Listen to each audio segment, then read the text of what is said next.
দেখি গম পাইছেই নিশ্চয়, হয় এটা মিনি চিলাই মেচিন এটা অৰ্ডাৰ দিছিলোঁ। সেইটো আজি ডেলিভাৰ হৈছে। সেয়ে ভাবিলোঁ ইয়াৰ আনবক্সিং কৰোঁ আৰু আপোনালোকক অকণমান দেখুৱাওঁ। অনলাইনত দেখি খুব ভাল লাগিছিলে, সেয়ে ভাবিলোঁ ময়ো এটা অৰ্ডাৰ কৰি দিওঁ। এইডাল হৈছে মেচিনৰ ফুট পেডেল, যাৰ সহায়ত আমি মেচিনটো চলাব পাৰিম। আৰু এইডাল হৈছে পাৱাৰ কেবল, যিহেতু ইলেক্ট্ৰিক হয়।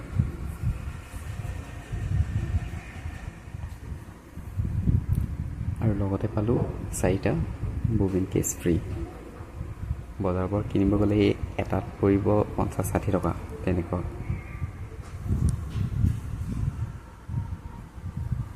আৰু ফাইনেলি এইটো হৈছে চিলাই মেচিনটো। চাওকচোন, দেখিবলৈ ইমান মৰম লগা, তেনেই অকণমানি।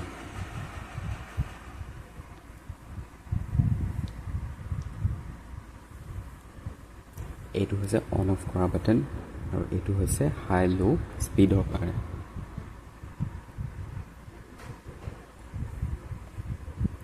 এটা ববিন কেছ লাগি আছে অলৰেডি।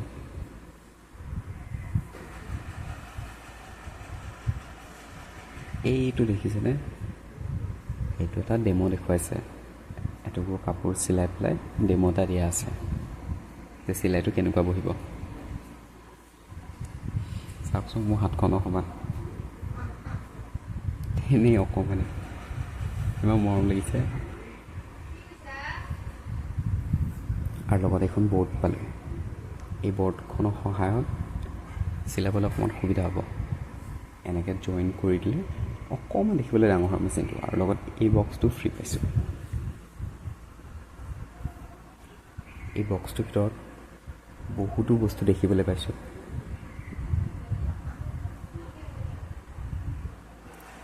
কেইটামান সূতা আছে, 8-10টামান আছে চাগে, আৰু নিডিল আছে কেইটামান। এয়া পিন দিছে।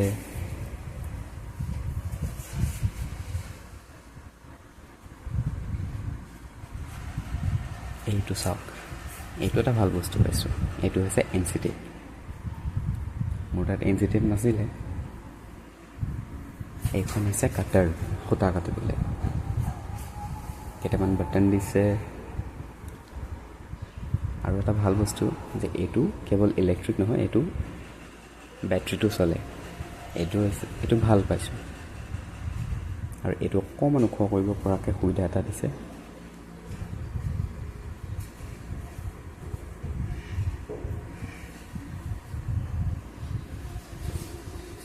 এইটো এনেকৈ জইন কৰি, এইটো চাওক, মোৰ ডেমো দেখুৱাইছোঁ কি ধুনীয়াকৈ চিলাই কৰিছে।